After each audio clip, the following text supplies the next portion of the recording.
Good morning. आप सब कैसे हो? होप आप अच्छे होंगे। तो सुबह का टाइम है, ये है मेरा कल का व्लॉग। और कल मैंने क्या क्या किया, कैसे हमने दशहरा पूजन किया। सबसे पहले मम्मा नहा धोकर तैयार हो गए थे, तो वो लड्डू को तैयार कर रहे थे। उसके बाद हम ये दशहरा पूजन करते हैं।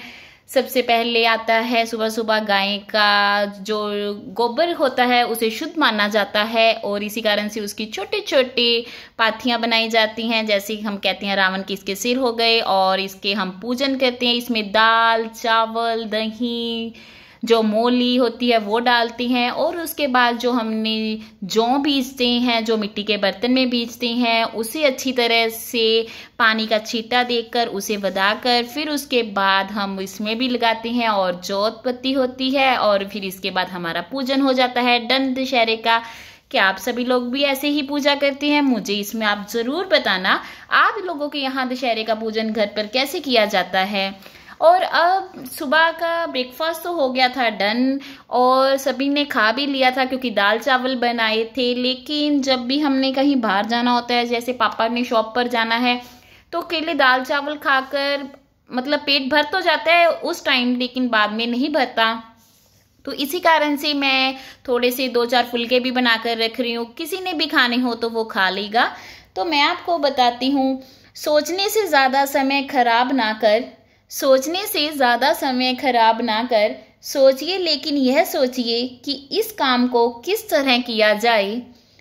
ये मत सोचिए कि करना है या नहीं, आज करूं या कल से, आज से ही शुरू करें।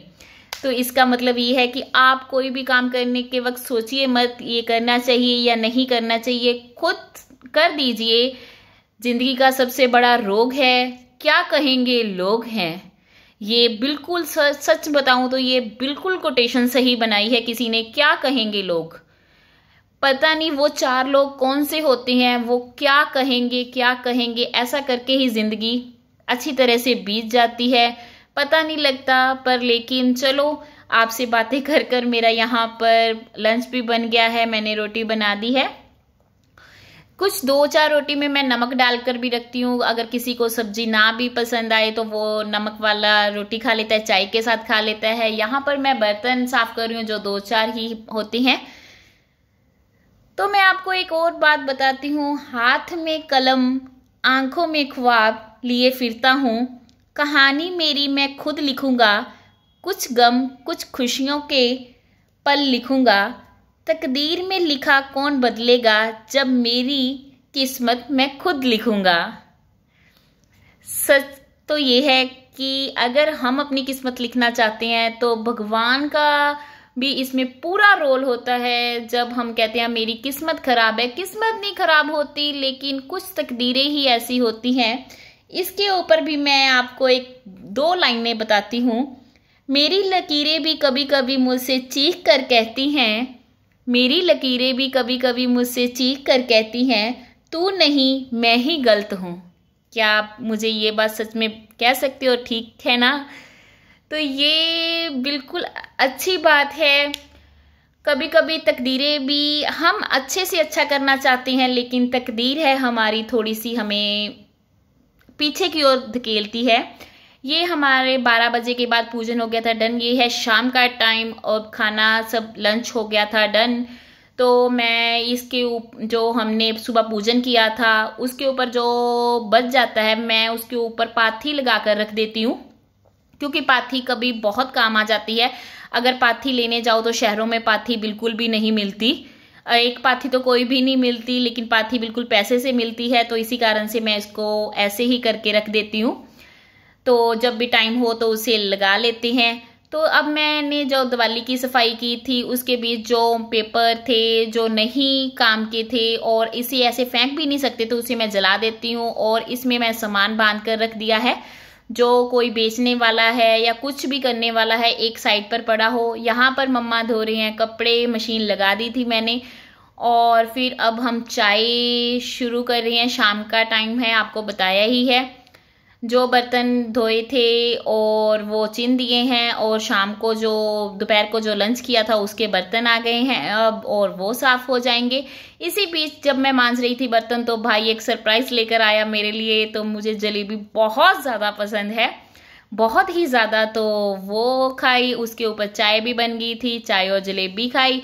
और बाद में आपको पता है फिर वो पैटी भी लेकर आया, तो मैंने सोचा क्यों ना ये भी खाई जाए, क्योंकि दोपहर को भी खा लिया था लेकिन दशहरा था तो कुछ इंजॉयमेंट करने का दिल करता है अगर कोई भी फेस्टिवल हो तो मैं आपको बात बताती हूँ, एक लड़की की जिंदगी सिर्फ यही काम तक सीमित नहीं रहती। इन कामों के बीच में अपने लिए भी वक्त निकालती हूँ और अपने लिए जो भी मन करे मैं वही करती हूँ।